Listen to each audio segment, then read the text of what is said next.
I'll Where is it? Friday. Thank you. Long week. Okay, so as usual, we won't wait for anybody. So let's begin today's class. Today we'll finish chapter 1 and begin our journey on chapter 3, which I have emphasized several times that it can be, for some of you, can be the hardest chapter of so-called hardest class in small business. Yeah. So just prepare well. But I can guarantee you today we won't be so quick to cover any quantitative model today, but we'll definitely talk a lot about forecasting today. So let's first finish chapter 1. So introduction of operations management. When we are doing operation management, we should consider it as a system approach. A system is a set of interrelated parts that must work together. We have talked about in organization that generally several different functions, major functions, such as marketing, operations, finance. Okay, each function has the subsystem, right?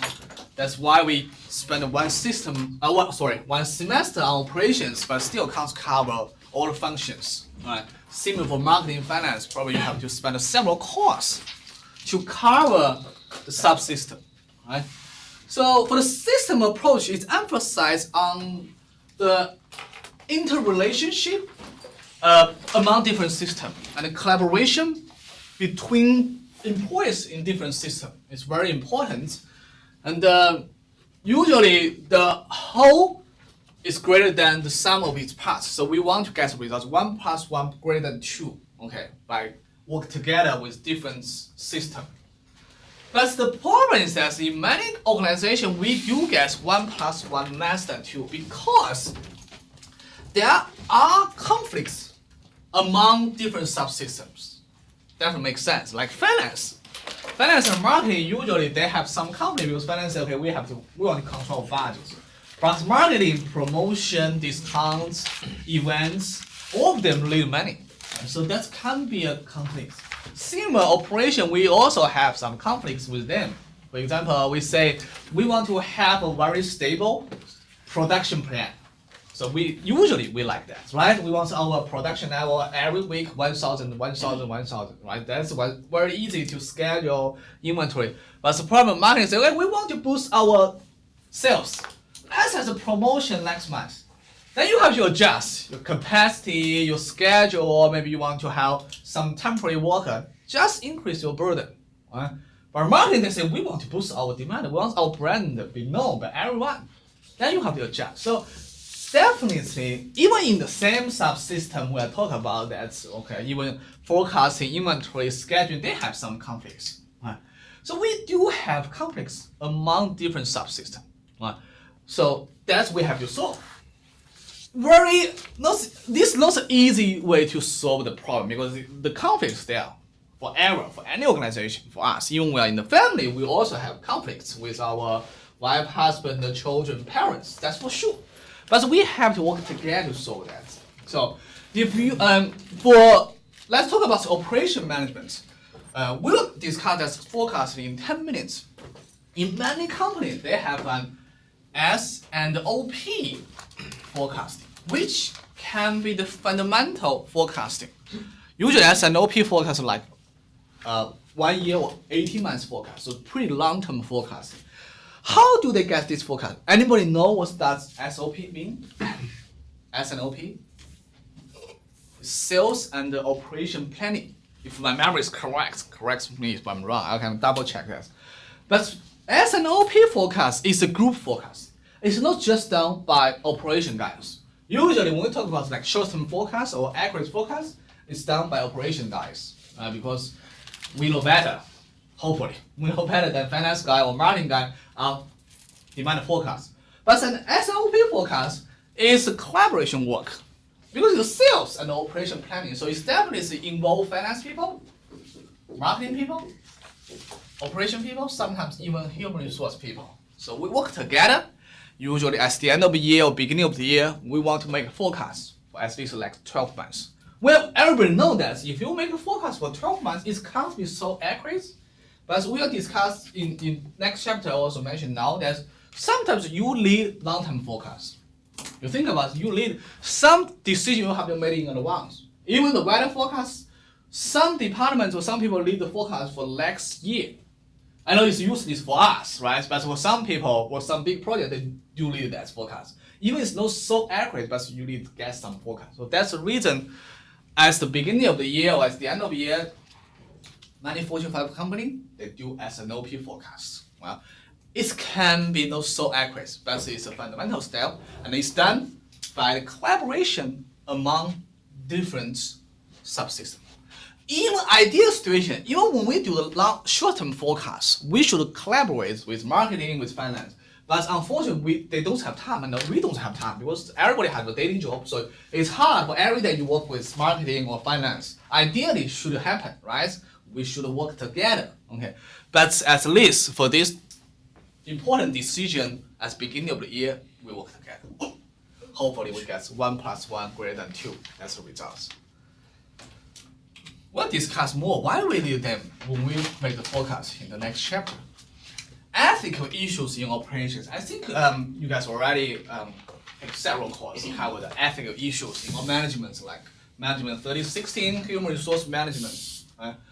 So there's a lot of problems or potential risk for ethical issues in operation management, like financial statements, safety issue, and quality, okay, environments, layoff, and facility close, outsourcing, and human rights, worker rights. So we don't need to talk too much about that because you already know that they're so important from other courses. I just want to share my personal experience with you guys. That's why ethical is so important, because it definitely can hurt your career, maybe ruin your career. I have a personal experience, not myself, but my previous colleague. So when I was working as a supply chain consultant in Connecticut, so our company definitely has a software competes with big names like SAP, Oracle. So that's Fortune 5 company use our software. I'm not a software developer. And generally speaking, I train my clients how to use the software. I tune the software to find the best model fit for my clients for the products. That's my consulting work, right? But definitely we have some software developer in our Chicago office. They develop software. And we can access to the software. We can access to the source code. But after that event, we can't access. But before that, consultant, we can access to the source code. We can see how we get algorithm from our developer. Okay, I have a previous colleague back to 2011 around the Memorial long weekend. That's the reason I remember that. So this previous colleague, he got a very good offer from Oracle. Anybody know Oracle? It's a big name, right? So he got, in fact, first we have a contracts, non-competing contracts. We can't go to the Oracle because it's our competitor after we leave our previous company. But anyway, this person gets Oracle, he persuaded the manager, okay, let him go to Oracle directly. In fact, we are head competitor. Anyway, he gets offer. He was so excited to tell us. He was in the same project with me. At that time, we are doing Unilever North American projects. Okay, generally it's US and Canada project. Okay, he decided to left, and then that's the long weekend of Memorial Day. So that's I remember so clearly. So on Friday, so a company shut down at 3:30 because everybody knows that 95 close to New York City is horrible for any long weekend. Here it's still some traffic, but it's not so bad. So when I drive from Connecticut to here, I find okay 95 is better is perfect here. So but in close to New York City, it's crazy. Or 95. Because Connecticut is in the middle from New York to Boston, so it's really bad for 95. My company is very close to 95. So manager, they know, okay, you have to let your employee go early, 3:30. Otherwise, you are stuck in the I-95. So many people go. Okay, my colleague, they go. I stay in office because my wife, at that time, we are long distance. She's still working Indiana University, so she would fly from Indianapolis to LaGuardia, so I will pick up her around 6. So it's not hurry for me because I will probably leave company at 5 or sometimes to pick up her. So I stay in the company after most people has gone. And then my previous colleague, that's the last day. Usually in the last day, what will the company do? Do you know that? In the last day, when you were in the company, what will the company do with you? Some procedures. Do you know that?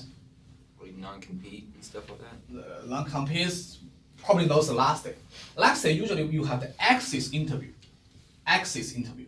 Anybody know that? So it's exit interview means, okay, usually it depends.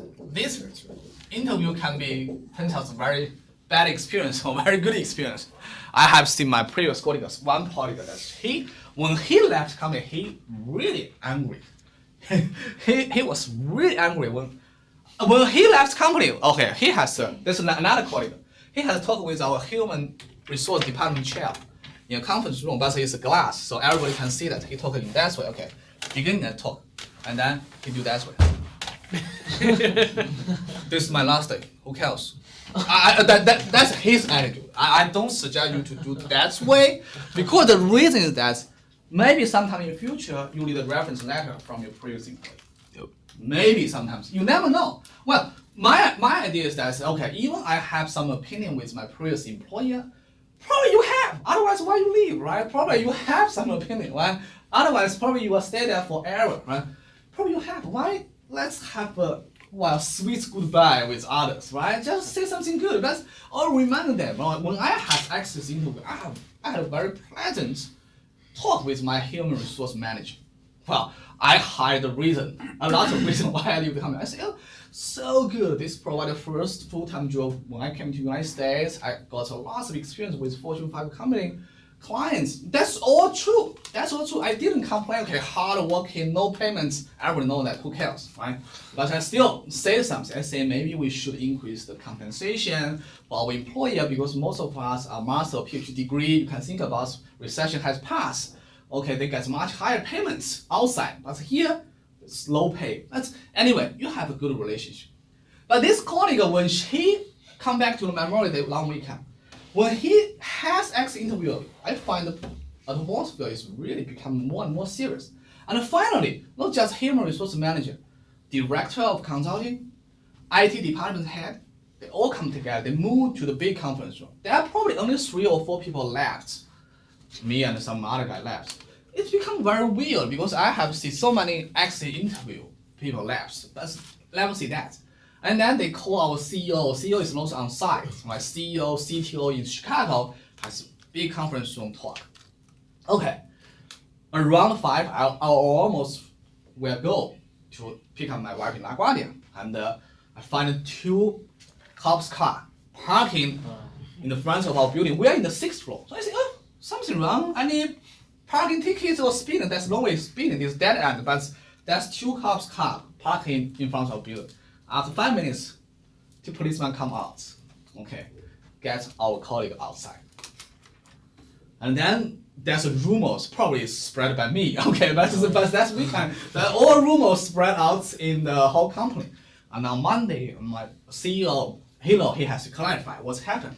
Journalist, what's happened. So my previous colleague, before he left company on Wednesday and Thursday, he connected to our Chicago server to download a lot of material, such as source code, consulting guide, lots of material you shouldn't download because first, you should know that even something you have done in your previous company is not your problem. It's very important. Everybody have to remember that.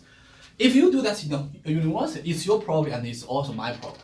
We share that. For example, you're writing an essay or writing reports. I have the rights to reserve your assignment. You also have. You own that. But this is university. But for the company, it depends, but most companies that. For example, you write some code, even you write some reports, it's not your property. You can't take that away. This property belongs to the company. It's called intellectual property. It's not yours. Not mention, some other people, colleagues, develop this code of some report. It definitely is, you can't take that. But our colleague, he download that, put in a personal laptop, but you know in the company, you are monitored every minute. Now the NSA also monitor us, so everybody knows that, right? But I can tell you, most company monitor more strict than NSA. Okay. For example, I can tell you how they monitor you because we play ping pong with our IT department's head. every lunch hour. So when we play ping pong, we talk about that. This person is very funny. He originally from Canada. He told everything. 30 words. Okay, not good. But anyway, he told us, he said, oh, you know that Charles, okay, recently there's 3 people looking for the job. I said, how do you know that? I can send you the email. When they send email when they're working, I know that. When you use the company's computer, most likely, everything you did in the computer, company know that. Where they care a lot is another story, but they know that. Well, like our IT department help. They can't complain you send an email to some potential employer. You are looking for a job. They know that, but they can't say fire you because of the reason. They can do that if they want, but just know. You know that. They know that. So I never use LinkedIn or some other websites when I was working. You have to. How to do that? We turn off the wireless of my cell phone. Don't use company's wireless. I know it's free. Use your 3G or 4G data. Use your cell phone to send an email to when you look for the new job. That's what I want to tell you. And okay, it depends on the policy, but you have to keep that in mind. IT people, they are doing that things. Their job, especially for the high-tech companies, very important, right? But on the same time, they can look at what email you send, even your Gmail account. Don't mention it's your company's email account. But anyway, everybody know that. Then he downloaded something, and then gets big trouble. Finally, I'm not sure whether Oracle canceled his offer. Somebody says he finally go to Oracle, but at least I believe he has some record. It's not really crime, but he has some record because police called him back to the talk about like several days and release him. So that's a record, permanent record in his career. And when you do the background check, people will ask you that. People there. I have several faculty here, never has any problem with background check. But if I see some problem with background check, you know that. You won't bother to understand what's wrong with it, but you say, okay, I have so many candidates, why I need to help you with something wrong with background check, especially from your previous employee, right? So protect your history or career path is very important for ethics.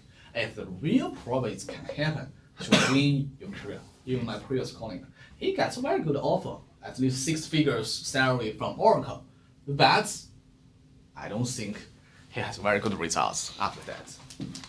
Okay. Fortunately, it also happened to me. So when I left my company in 2012, you know what I did? I give all the paper, I say scratch paper, I write random number when I do it, can I say give to you? Okay, this is company property. They say, who cares? I give it to the IT head, I say, I care. I don't want this to become a proof that I stole something with like Chinese writing here. No, it's your property. And then when I move my folder like pictures to my personal computer, I ask the head of IT department to do that. You do that for me because anything I do, I have some risk. He said, who cares? You just move to the UDIS. I said, no, you move for me. I know it's too conservative because that things happen. We are too conservative. But just keep in mind, you want to be very sure. Even you say you exit company, you move some folder from company computer to your company. Make sure that's your folder. Not some reports you don't want. That's you just copy to your computer. That's where it cause you some problem. Okay, just make sure about that. You don't need to be so cautious like us. That is happened, right? Okay, that's ethical issue and historical evolution of operation management. We won't talk about too much about that because it's very easy for you to read from text and from slides. There's a different trend. Okay, industrial revolution, scientific management, human relations movement, decision model, influence of Japanese manufacturing. And this is almost the same content covered in several different courses. Like I'm teaching 3060 now is also covered that. So whoever you guys are very familiar, that you can read about yourself. Industry evolution, scientific management, and several important contributors. Scientific management, human relation movement, decision models. The last one we'll talk a little bit about that is the influence of Japanese manufacturing. Okay, like many people are familiar with the just-in-time, Lean theory, Six Sigma. They are all raised by Japanese, like such as Toyota and Honda. So they are widely used in operations management. All right. Some key trends and issues in the business. First one is e-business. Okay, e-business nowadays. Okay, I want to ask you guys, if you has never purchased anything in internet? Raise your hand. No, so everybody has purchased. Okay, if you have sold anything internet, raise your hand. If you have sold anything, okay. On the internet or just If you have this experience, sold anything internet. the internet? All right. Okay. I think I have. So most people have never sold anything internet. Okay. You just buy something. You never sell anything internet. All right? Really? Do you ever use Craigslist to sell anything? It's still internet, right? I didn't sell anything eBay, but I sold my old car 2 years ago through Craigslist. I was trying to sell something on Craigslist, but didn't buy it. Oh, nobody interested? Lower your price. For Craigslist, if you have a cheap price, everybody will run. I sold my car 2 years ago. That is it's pretty old car, 2001, like Mitsubishi Galant.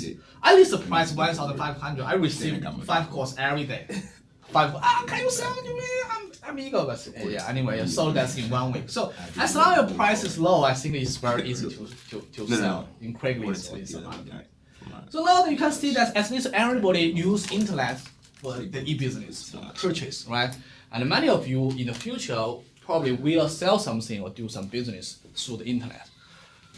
But what's the effects of e-business with our operation management? If you are doing e-business, how can it affect your operations management compared to traditional business? E-business, how will it affect our operations management? Help efficiency. Efficiency, yeah? Most likely it can. What else? Can you repeat the question? How would the e-business model affect operations management compared to the traditional model? Efficiency, yes. Talk about because the communication is more transparent between the retailer and the customers, quicker. What else? Any other negative or positive influence for e-business? Negative is you could type something wrong or Type something. an address or something, it could go somewhere else. Yeah, that can be true. Yeah, I agree with you. Probably it's easy to have typo error from internet than face to face. Face to face probably you will double check when you write something. Negative would be there's no like physical good that you can touch, but like positive would be the selection, even greater selection on the internet. Very good. No physical contaction, right? Also, especially for some shoes, right? Clothes, right? So that's probably you have to that. And the positive, you say that's more selection because because a physical store has a limitation, right? How many samples you can display. But for Amazon, that's it's still a limitation, but medium level limitation. Very good. It's more comfortable to buy it in the internet. Mm-hmm. More comfortable? How? Well, why you say more comfortable? I think Save you some gas. the cost. the customer it's easier for them to buy it. Mm-hmm. I agree with you. In fact, I believe many of us already have the habit to shopping through internet instead of go to some physical store. That's we have seen this very young, average age pretty young. Almost everybody is very young in our class. I agree with that. Yeah, so that's the good part or negative parts for the e-business, but definitely affects our operation. For example, first we have to react quick because for e-business, if you have a promotion, the demand increase can be like 1,000 or 10 times or even 100 times the normal demand. Instead of physical store, you have big advertisements, 20% off, but still maybe only increase 20% of your demand. But e-business is totally different because you never know. Twitter, some people tweet, okay, there's a discount there. Everybody comes to your store, you say out of store. That is very harmful for your brand, right? And another problem challenging can be the transportation, right? Because e-business, you have to handle transportation well, because most likely, most customers are far away from you, warehouse, your place, right? You have to use USPS, UPS, or maybe your own logistic department to handle that. That's the waiting time is the key issue for e-business. Physical store, okay, you come, you get that. Okay, it's good. Definitely it's challenging for the traditional retailer store. I'm not sure whether you guys heard about that. JCPenney sales. I don't know how long they will still exist here. I really don't know because I think Macy's is fine as far as I heard about that, because but company hires some people, you never know. But JCPenney sales, they really suffer from the business because everybody knows the reason, right? Because you have the utility costs, rental costs, employee costs. Let's think about sales. Most stuff you buy from sales, you can buy with cheaper price from Amazon, right? So that can be a problem. Okay, it's pretty challenging, and it's very interesting. I'm not sure whether you guys did that. I definitely don't suggest everybody did that, but sometimes maybe you did that. It's fine. So, for example, you go to some store, right? You find some product you really like, but seems the price a little bit high, and you scan these products, barcode, you find the websites, okay, with cheaper price, go back to home, all of that. Well, I definitely don't suggest anybody did that. I did that one time, but still, I finally purchased in the Walmart because the price difference is very close to each other. But there are lots of customers did that nowadays, and I believe the trend is increasing, right? Because now, if you know the app, of course, Red Laser, or I forgot the app name, I have downloaded that before, not now. But you can simply scan the barcode, and this app will tell you all the online retailer stores price for these same products. Exactly the same. Even your shoes, shirts, exactly the same. But if the price difference is huge, and you are patient to wait maybe 1 week for a product, many people will choose to wait, come back home to order, even just order through the cell phone. So this can be a problem, right? So that's why. So when I shop in the retailer store, I sometimes feel I have to go to public to check my cell phone, make sure I'm looking at my Facebook, not scan your barcode, because I'm thinking, okay, maybe some customer service, they think you are scanning our barcode. That's a problem. In Australia, they have the new regulation. They say, okay, if you did that, if you try our shoes and purchase some other, you have a penalty. But it's really hard to prove that okay, this customer really just come to your store just to try your shoes or shirts. So it's really hard to differentiate the different pattern of customer. But you know that's a challenge for our traditional business. Like for example, bookstore. Because bookstore is very traditional books, very traditional products. Well, because my parents did the bookstore business for 20 years. Well, in the past 10 years, they really suffer for their business. It's understandable, right? Nowadays, really hard. Very few people will go to bookstore to purchase a book. And the first thing is that the consumption of a book decreased a lot because we have digital books. Right? And we have to admit, with much less book than 10 or 20, maybe not 20, because it's still just 10 or 15 years ago. We read much less books per year than 10 years ago. Right? So that's a problem. But we still want to protect our traditional business, okay? Because that's definitely convenient for us. Technology management. Okay, we don't need to mention too much. Nowadays, you are the young generation, you know the technology, you are enthusiastic with new technology. Just keep that trend. Globalization, we'll talk a lot about that. Right?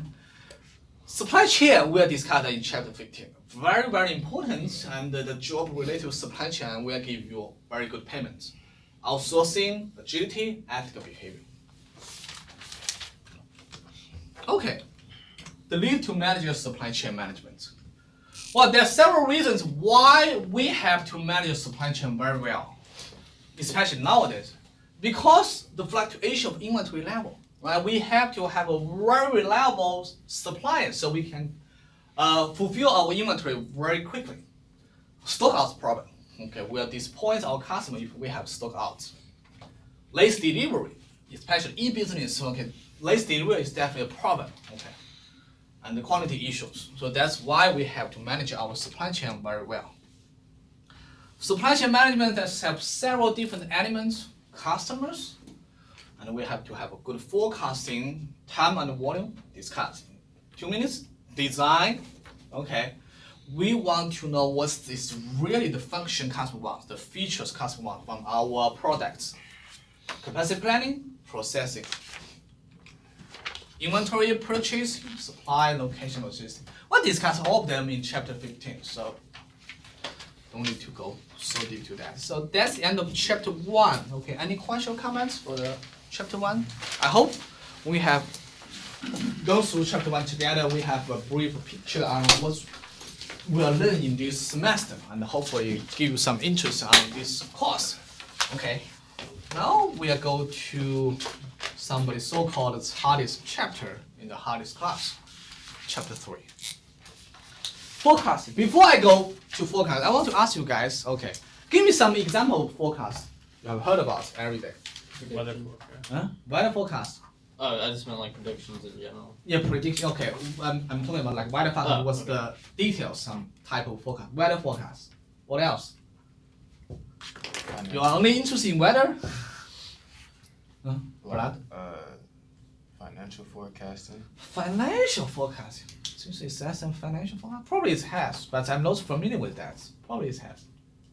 Well, like sports forecasting. Yeah, definitely it is. It's like gambling game, right? So you have Yeah. forecasting, but it's not truly gambling, right? You get just give some guess. Yeah, great. What else? For the company, what type of forecast they have to do? Human resource. Human resource forecast or labor forecast. Okay, usually I did that when I was in Amazon. What else? Like SWOT be considered. I mean, you're looking at long-term planning through opportunities, right? Stuff like that. Okay, yeah, that is a comprehensive forecast, right? Long term, like your capacity, your demand, and yeah, that's is forecast for long term. What else you did that for next week, next month, forecast? Would like, does construction have to go through forecasting? Yeah, construction has to do the forecast. What type of forecast construction they have to do? That I don't know. Planning and designing. Like a time or The time, the yeah, life. how long they take to do each section. Of the That's job. right. That's right. There's like a projects, the step of projects or milestone of each step. They have to do that. But I didn't hear anybody mention one of the most important for the company: demand forecast. Right? It's demand forecast. You definitely have to forecast your demand. And most companies are demand-driven company, except for like Apple. They driven their demand.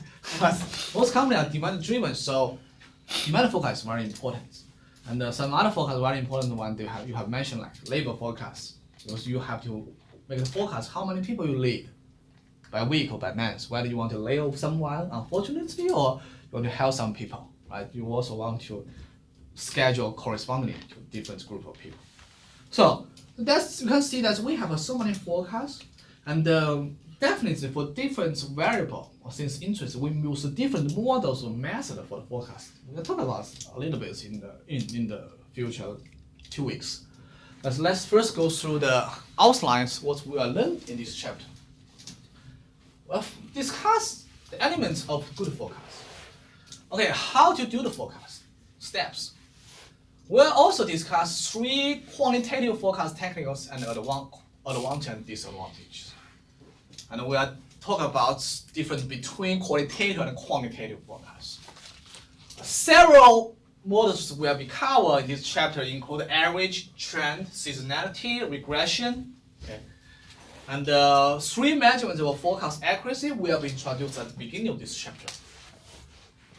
That we will assess the major factors and trade-off to consider when choosing a forecast method. Okay, definition.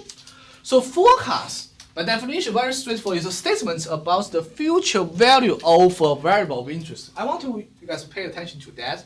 First, forecast is the future. I think everybody knows that. When you forecast the future value, it must be a variable of interest because as for company, we're talking about company. Okay, company don't mind, okay, if you are not in the sports industry, what's the results of tomorrow's game, right? There must be something creates value for the company. If you have a very good model to forecast the Dow Jones Stock Index, but your company doing manufacturing, probably nobody really interested on your model, right? So you have something interesting. And then we invest some money, put a lot of effort to make a forecast. Whether demand, resource, is very important element for decision making. That's probably the reason why it's in chapter 3 in the operation management textbook. And it's very important for other parts of organization. Finance, human resource, marketing, MS, product design. Let me explain a little bit for you guys why these forecasts can affect those departments. Think about finance, right?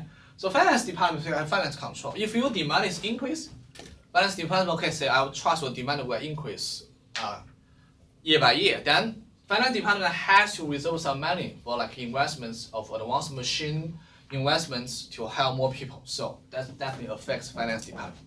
If your forecast is shrink, okay, another story for finance. Human resource definitely, right? Your demand strictly affects your labor, how much you need, right? That's a layoff or hiring or temporary or training as you happen for human resource. Marketing, same idea, right?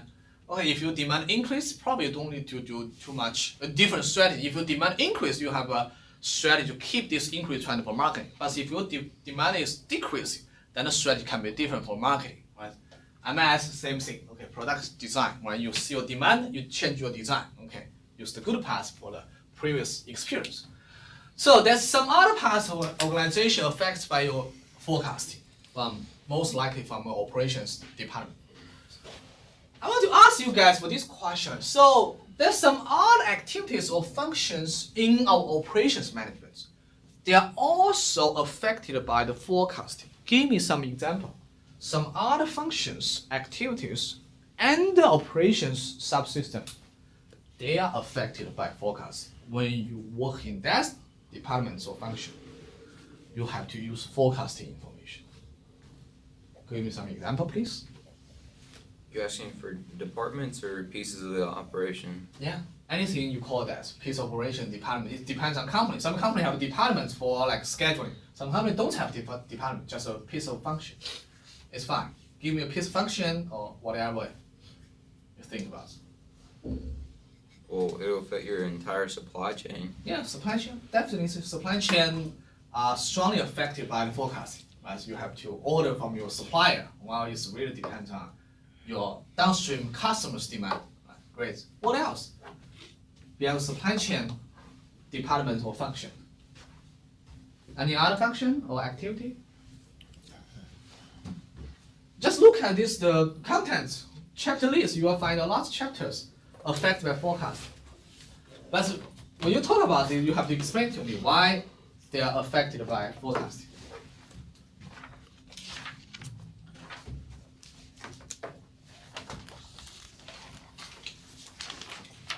Which functions? Random pick up any title of chapter. What about chapter 8? Who can tell me what chapter 8? Location planning. Okay, who can explain why location planning is affected by your forecasting? You're predicting where your customers and stuff are going to be and whether the location is going to be lucrative for your That's right. new business or current business. Or That's exactly right. Because location, you decided that, right? You don't want to build 3 Walmart stores in Pembroke because the reason probably like we don't need 3 Walmarts in Pembroke, but in Fayetteville they just has 2 new Walmarts in the past 2 years. Well, because that's booming in that area, so that's the reason. So location planning definitely. Give me some other example when you look at different chapters. Your strategic planning. Strategic planning definitely is a comprehensive way, but when we talk about strategic planning, well, personally, I'm not a fan of strategical, this word, because anything you can add a strategical before this word. Strategical forecasting, strategical strategical romantic relationship, right? Just means you play smartly, you think comprehensively. Yeah, definitely, that's some really strategic. But when you talk about strategic planning, there's a lot of strategic planning. That's what I said. Definitely, they are all related to forecasting. My personal impression may be totally wrong because I'm not a native English speaker, so this can be wrong. But it's just a magical word you want to put, especially give some report to your manager. Strategic source. Scheduling would probably be one. Scheduling. Okay, could you explain to that, Jonathan? Yes. Why scheduling? Well, if you're gonna forecast something, you gotta pick a time and place of where it's gonna be most beneficial to your company. You wouldn't make Christmas deals in early summer, because I mean that's. You want to schedule your employer or your like capacity machine trucks ready. Right. Depending on the forecast for especially for some Right. high season, Christmas, very good. Yeah, that's why scheduling. What's about chapter 13? What's the title of chapter 13? Inventory management. Inventory management. Who can tell me what's the relationship between the forecast and inventory management? Should be very straightforward. Christy? Is it like you're trying to manage the quantity of the stuff going out? Therefore, like if you forecast not enough, you're kind of in the hole. Yeah, if But you have a forecast too much. high demand forecast, you probably want to get more stuff in your inventory. If you see the demand will decrease, you can cut off a little bit of inventory. Project management. What? Project management. Project, okay. Good example. Could you explain, Vlad, how the relationship between them? Give me some name, but I need to explain why forecasting affects project management. I'll just give you chapter. Okay. I do say that, yeah, every chapter most likely they are related to forecast, but when you tell me, yeah, I hope you or somebody else, okay, Bernard can't help us, so anybody can help us. How will the forecast affect the project management? Is that kind of like, oh, sorry, go ahead. I'm gonna piggyback off you. I'm probably wrong, so you can. Yeah, don't. I was gonna say forecasting helps with project management just as far as like what you're actually gonna do. You know, like I don't know what to say. Good point. What about you, Christian?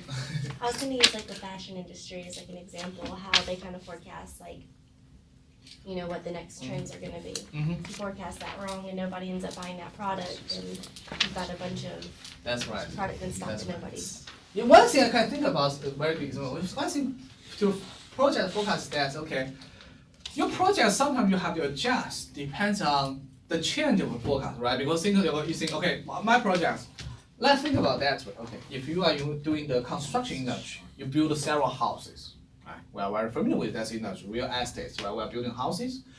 The reason first we opened the 10 lots to build 10 new houses. The reason we do that is because we think there's a demand. Most like after half a year, after we finish the house, there's a 10 customers to buy the house. And then when your house lists in the website zero for like 3 months, okay, half done the house, but no customer come to ask you. Usually in the first like 3 months, there should be like 20 or 30% of houses already pending or have under contracts, and most of them will be done the last 3 months. Some of them will be done even after the house already finished.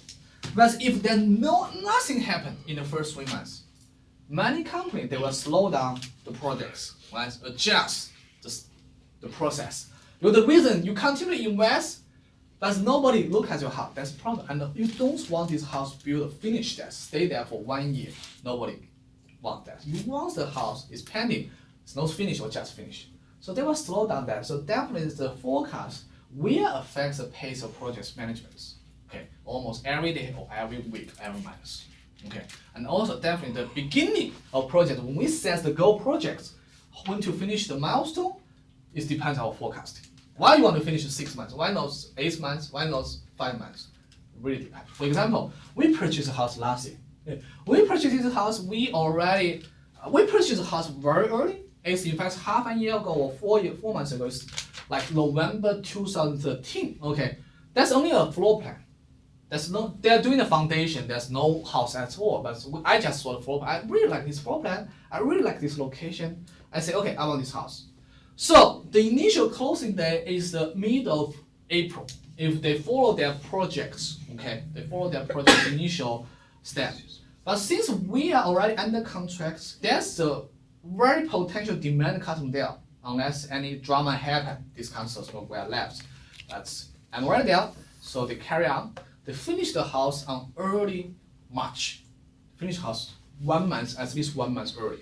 So that will definitely affect your project management, the demand change. That's just my understanding. Some other things also happen. Okay, very good discussion about that. And before that, I want to mention that it's really true, not just because the textbook puts focus in the early chapter 3. For my experience, many companies, we can name that. Usually it's my clients, Procter & Gamble, right? Does everybody know Procter & Gamble here? Just first, maybe some name I mentioned that you don't know that. Anybody know? Anybody doesn't heard of Procter & Gamble before? know, P&G, right? So everybody heard that. I don't You know. don't know? Okay. So you work for a ghost company in the summer? Okay. I know you are kidding. So don't know the name of your company you work for. All right. Unilever. Has anybody never heard about Unilever before? Unilever. I already know that, right? They are head-to-head competitor with P&G. Right? Unilever. Kraft Food. Anybody never heard about Kraft Food? Probably not. Kimberly Clark. Probably you don't heard about that. Some people, the diapers or some other product that are very famous. Nestle. I believe everybody heard Nestle, right? Shell. Everybody heard that. So that's all I believe. Okay, since you guys are school business students, you are very familiar with this famous company in the industry. Okay, they are all my previous company clients. I did projects with them. All the clients we did. All of them. We have three products. First one is demand forecasting software, demand forecast software. Second, inventory management software. We call it inventory optimization. It's the same thing, right? Optimize your inventory. The third one is transportation planning. Okay, to schedule your truck drivers. Okay, we know that they are all important. Right? Of course, they are all important. But every client, I can name all of them. You all know that their name. The first project, no exception, is always demand forecasting. When they decide to purchase our other software, some decide not to purchase, just use your demand forecast. But at least the first product is always demand forecasting. We already discussed why. Why they won't purchase inventory management before they purchase our demand forecast software? Why they don't do it in an inverse way? Need to know if they even need the inventory. Uh-huh. They need to figure out if they even need the inventory. Yeah, that's extreme case, but that definitely lead inventory. But why they just purchase our inventory management software? It's still helpful. Demand is used in all the other programs. That's right. You think about inventory management. First, they can do that. They can direct purchase our inventory management. We will give a better result than their current inventory solution, that's for sure. But the improvements can be limited because if you can improve your demand forecast, even use the same inventory model you used before, it's automatically improve your inventory management. Think about that way, right?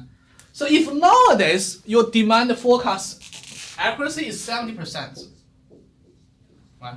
Use some inventory model to handle that. But since you have a 30% demand forecast error, most likely sometimes you disappoint your customer by stock out. Sometimes you have a huge stock level.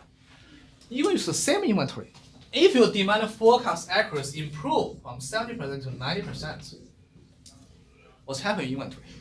You'll be very happy, right? You will be very happy. Right? You use a very simple inventory strategy. You will be happy. It's automatic change. So when you implement the projects for improve your demand forecast, automatically it will improve so many other functions we can name that. In the past time we have discussed inventory, scheduling, location planning, automatically. You will use the same strategy. It's not a smart strategy.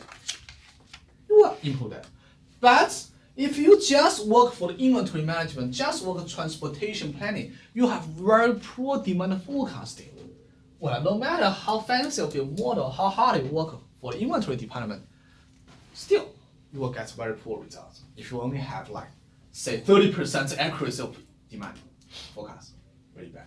So that's the reason, at least my clients before, they all purchase or they implement the demand forecast project first. And then they will decide whether they want to expand because they know that improvement of demand forecast automatically will improve almost all other functions of operation management.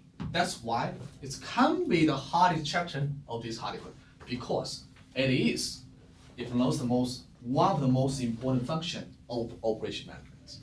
Right? I hope you have enough motivation, prepare for the next week challenge. I will see you guys on next Monday.